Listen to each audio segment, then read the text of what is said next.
My name is Bradford, as the slide would suggest. I have been an avid interested in treasure for about 30 years now. Some of the folks know me from the internet. I started the Treasures of Utah message board that was fairly popular. A lot of people that are here today are here because of that board. We got together and met each other and would do outings and things like this. Interestingly, I got interested in the Lue map because one of my friends asked me, "Hey, what do you know about the Lue?" That was 15 years ago. And I said, "I don't know. Let me see what I can find out." And his interest lasted for about 2 weeks, and mine really just lasted a little bit longer than that. This has actually been a fascinating project. The Lue has led me into not only better understanding the map and the treasure, but also the treasure hunting community. Studying the Lue is a lot like reading a time capsule from the late 60s or the early 70s in the treasure hunting community. So I'm going to talk a lot about Carl von Mueller, who was the one that originally published the map, and a lot of this information kind of goes back to his work. And for those of you that saw Bob Brewer's presentation this morning, mine's a little bit different in terms of approach. He's looking at the symbols and trying to make a recovery. I'm more interested in the history of the story itself and some of the historical underpinnings. And then what I do later is I'm going to kind of talk about some of the theories and some of the symbolism myself. I don't have a hard belief about any of that stuff. I'm primarily a researcher. I've never been a boots on the ground treasure hunter. But I think I've done a pretty good job of finding some stuff here that I think will otherwise been pretty hard to find. So I mentioned Carl von Mueller. Again, if you're familiar with Treasure Hunter Manual number 6 or number 7, he published those in the mid-60s and was fairly well known in the treasure hunting community until his death in 91. Carl also published the National Prospectors Gazette, which was a newspaper that you're going to hear a lot about. If you've been by my sales table, you've seen the books that I have that I've made from those materials, and also a lot of his research and information on the Lue appear in that newspaper. So my objectives for this particular presentation would be really understanding the history behind the Lue map, how Carl von Mueller played a role in that, understanding some of the historical context. There was a lot that was going on in the treasure hunting community in the late 60s and the early 70s and why that's kind of relevant now. The book that I'm selling, the book that I'm presenting, is largely the byproduct of my research for this particular presentation. I want to explore some different theories that have come up about the maps. I don't have any strong feelings about that. My approach to this kind of material has always been, these are the things that I have found, draw your own conclusions. There are a few things that I feel that the Lue is not, but beyond that, I really like to leave room to kind of think about what does the evidence suggest. Why is it difficult to decode? Again, if you're here, I assume you know what the Lue is. The Lue does not present itself as a map. It does not look like a map. It doesn't have mileage indicators. It doesn't have a directional. It doesn't have geographic specificity. And so it doesn't necessarily lend itself to being a map. So how do we know that it is and what does it suggest? And again, looking at some of the theories behind where the map comes from, who made it, what is it leading people to, and what do the symbols suggest? So what is the Lue? The Lue is kind of confusing because it's synonymous with both the map itself and the treasure. They're used synonymously, the Lue Treasure, the Lue map. The Lue map was originally published in 1966 in Carl von Mueller's Treasure Hunting, volume number 7. And he indicated in some of his correspondence after that, that the Lue, we get the word Lue from 3 letters that appeared on the map. Buoro, Urraca, and Intrarari. Kind of taking those individually, we get some crossovers with the Spanish interpretations and what that might mean. Individually, the words suggest crying or weeping. Urraca is simultaneously a personal name or can be used, to denote a mockingbird. And then Intrari is the derivation of the Spanish entrar, which is to bury and put in the earth. So a possible meaning would be Eurochrist because it's buried. Karl von Mueller himself indicated in some of the correspondence that I found that it means either the tomb of the missing padre or grave of the weeping magpie. I'm not sure where, in terms of just looking at the words individually, I'm not sure where tomb of the missing padre comes from. But I think that in his mind, was some suggestion as to the origins of both the map and the treasure, that it somehow was a church treasure.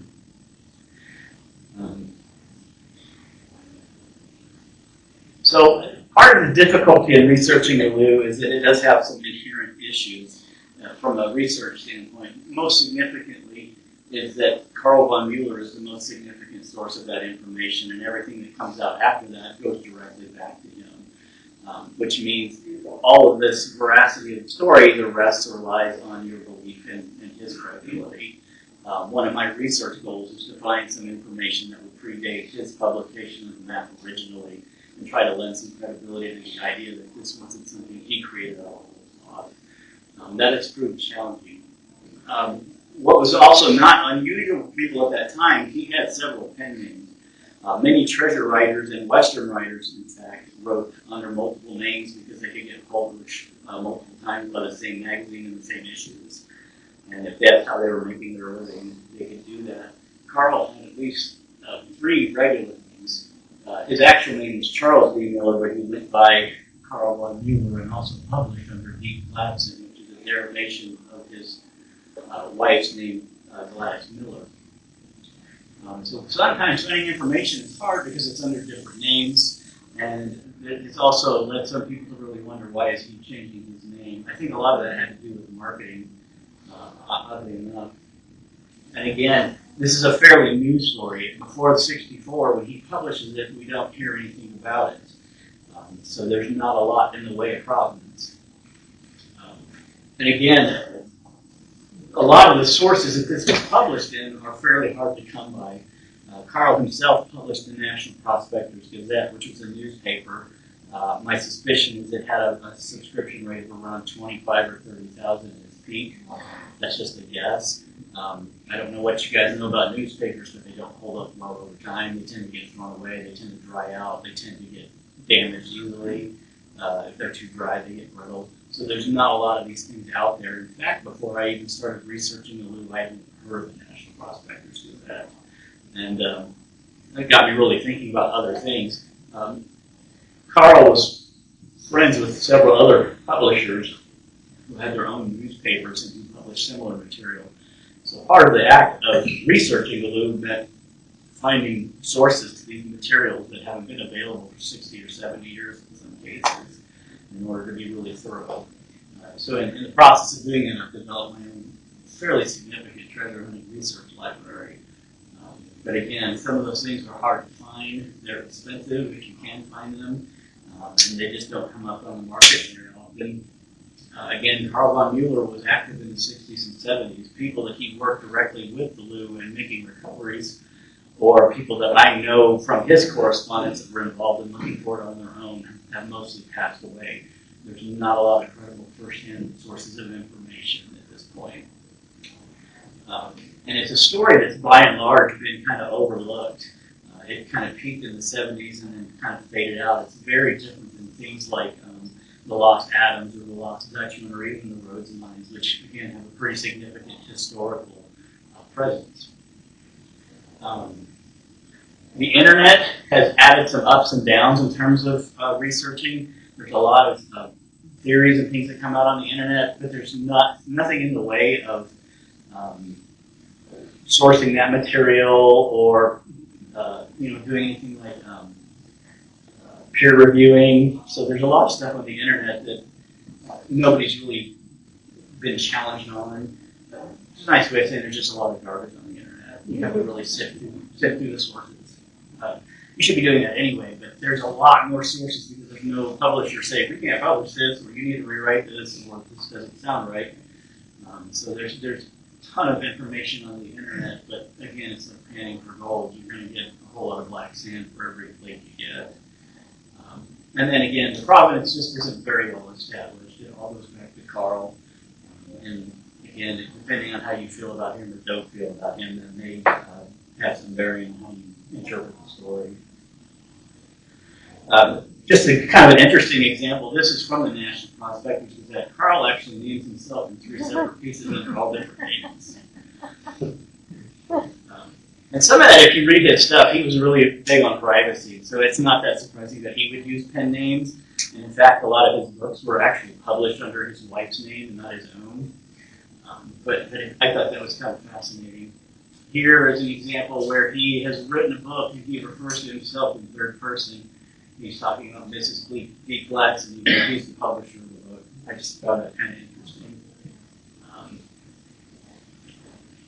So primary sources of information on the Lue that I've gathered at this point, again, it starts with number 7, which is where he first publishes the map. The publication is pretty interesting. If you've seen Treasure Hunter number 7, he literally posts the map back in the picture section in the middle of the book. There's a small blurb that we'll go over later, and that's all he says about the book. There's not one bit of information about the backstory or how he came by the map or what it really represents. National Prospectors Gazette and the Exonimo Express are both Carl von Mueller publications. He did the Exonimo before he started National Prospector Gazette. And I'm not sure how popular the idea of branding was back in those days, but Carl really turned to the Exonimo as a brand name. If you were at my table, you'd see I've got 4 books out there called excerpts from the National Prospectors Gazette, but almost all of those are subtitled with some variation of Exonimo. He ran a metal detector distributor and mining supply out of his newspaper and called it the Exonimo Establishment. He often finished letters by writing Exonimo. And so, again, that newspaper was only a 4-issue run, or 5-issue, excuse me. Treasure of the Valley of Secrets is a book he published about partly the Lue and partly another treasure that he was working on. But he published it under, again, the pen name of D. Gladson. But a lot of the information we get about the Lue actually comes out of there. Tom Hilton was a gentleman who lived in Cimarron, New Mexico. He was actually a fairly vocal critic of the Lue and felt it was a hoax and something that Carl had completely fabricated.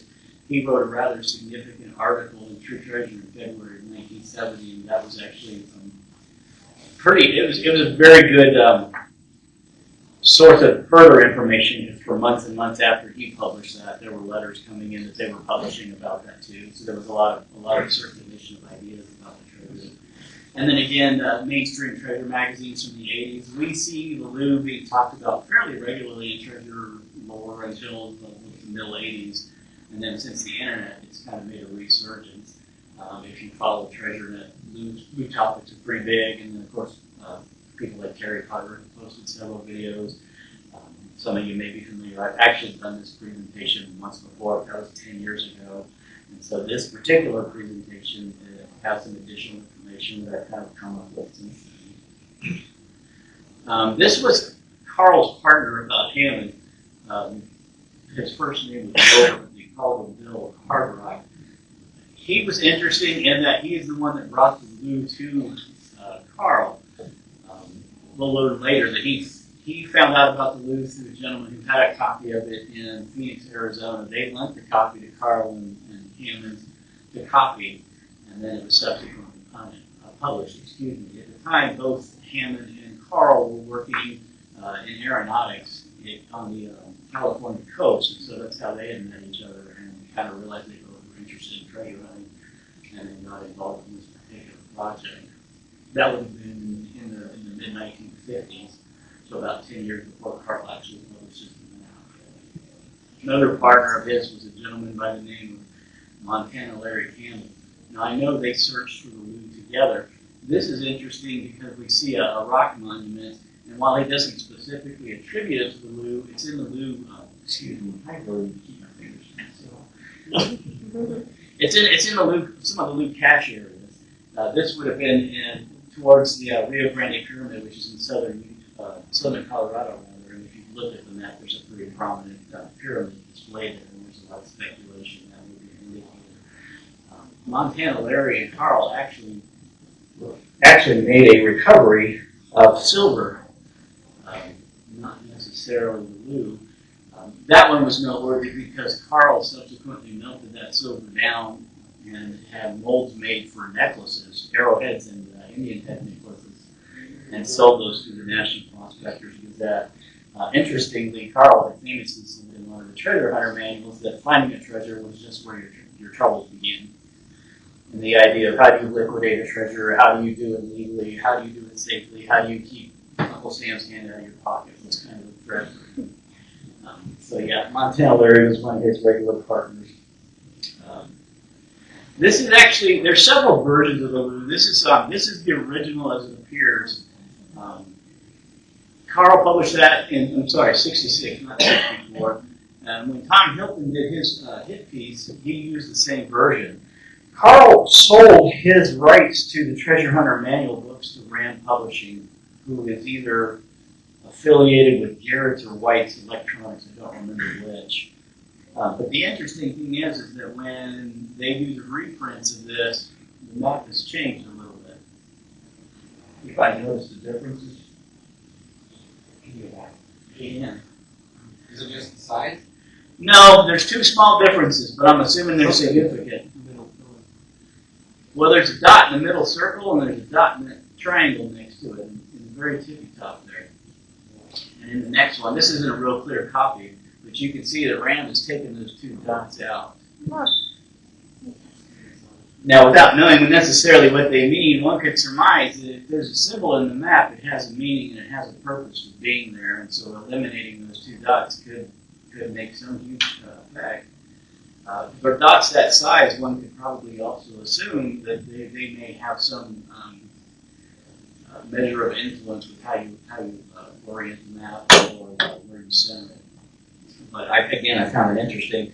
Again, I told you guys about the dangers of the internet.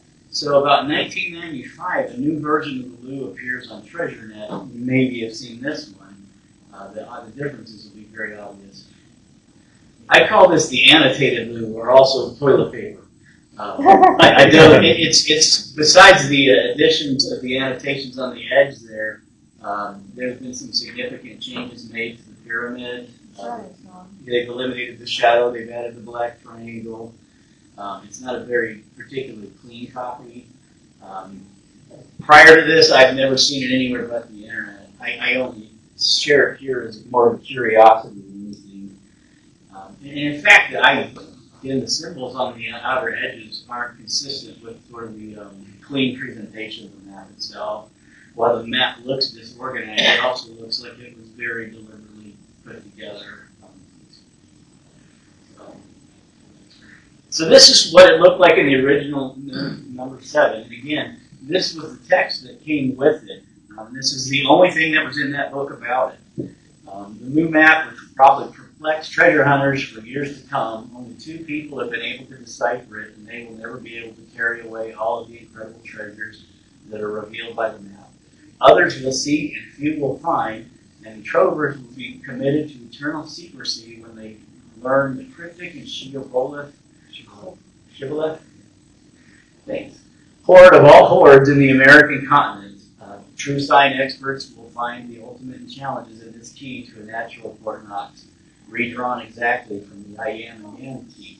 Now there's a couple interesting pieces in that. If you read Carl's stuff, he was a very, very down-to-earth blue-collar type. It would be very strange for him to use a word like cryptic or shibboleth, right? And I've heard some people suggest that that's actually a Masonic reference.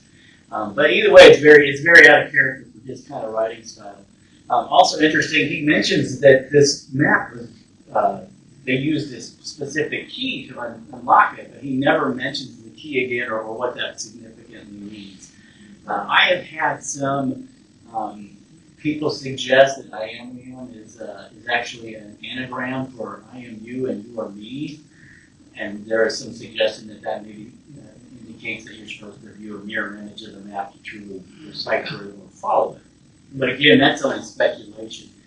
There's also people that truly believe that his reference to Fort Knox means that he's kind of winking at us and saying that's where the treasure is. Haha. Right? This was kind of a big joke.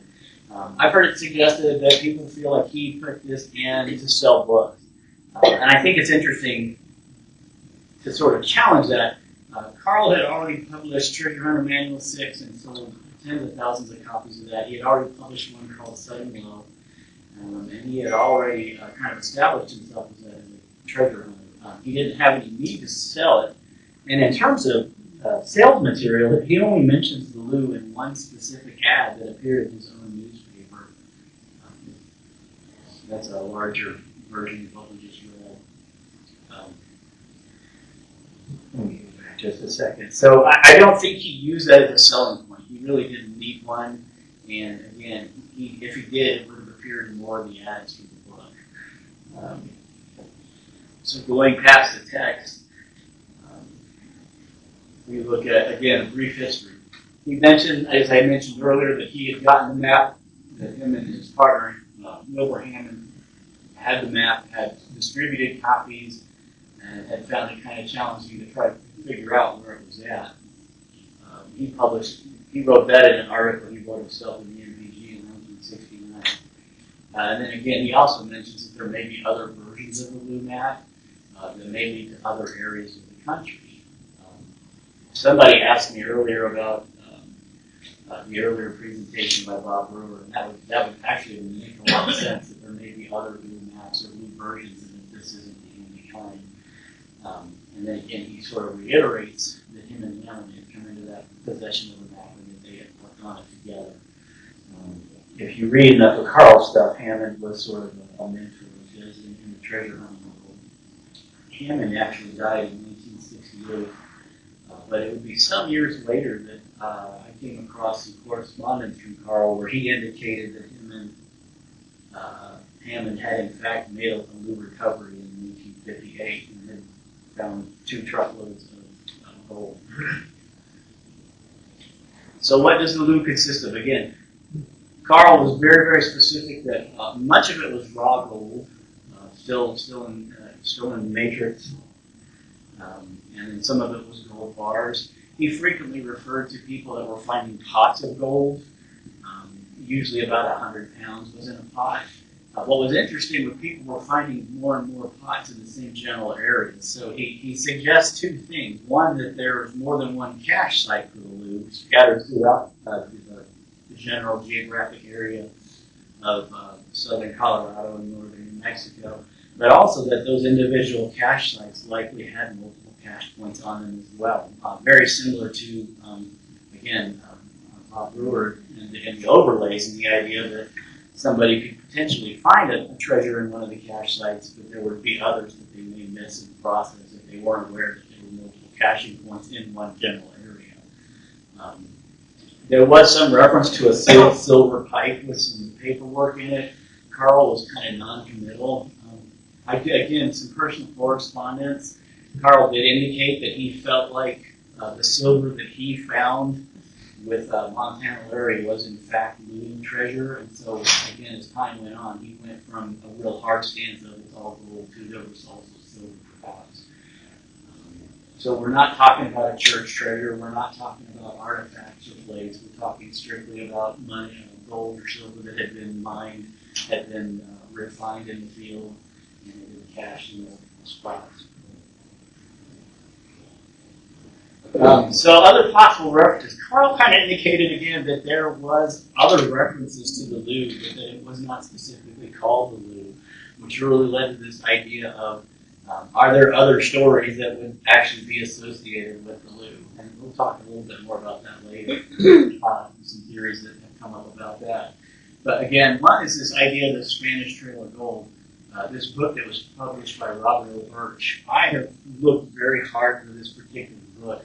Carl listed it in his own bibliography, the Journals of El Dorado that he published. I have not been able to locate a copy or any indication that a copy was ever printed. My suspicion is that given the date and given the size of 36 pages, it was either spiral bound or was in journal format. It likely was not published through the Washington Library of Congress, so it doesn't have an associated number, so looking it up in the library database would be very hard. My suspicion is that it is probably a fairly low print, probably less than 1,000 copies were made. Some of my research has suggested that there was a Robert O. Birch that was would have been about 19 or 20 in 1935. Interestingly enough, he worked as a land surveyor for the WPA, and he was stationed in northern New Mexico. I have a very strong feeling he may have put that book together, and that either there's a manuscript of it laying in an archive that never got published by the WPA, or that he published it himself, and that copies just aren't that easy to find. That would be a huge, huge boom from a research standpoint, because it would be the first very specific link that would say, Carl found this somewhere else and didn't create it himself, because we can prove that it existed before that. Well, obviously, until that's discovered, it remains just a dream at this point. Again, he has indicated that if there's another unpublished manuscript in the library that is not the book that also has a copy of the map. He mentions, oddly enough, very, very vaguely, he talks about historical quarterlies, about naming them. He talks about the archives of the Daughters of the Utah Pioneers Journal, which is pretty fascinating because it's not a Utah treasure, so why it would be there, I don't know. I know of a couple people that have gone there and inquired about this particular material and did not have any luck finding it. And again, similarly, a book published in the 1890s has a copy of the map. No idea what book would that be. He talks about, again, the Bureau of American Nationalities Bulletin. That's probably the most easy thread to start pulling on, because we can verify that that particular periodical exists, but whether or not we can find it, or again, if it's not telling us exactly what we're looking for, you have to be sort of sophisticated enough to kind of read between the lines and be like, okay, this doesn't say Lue, but this is what they're clearly talking about.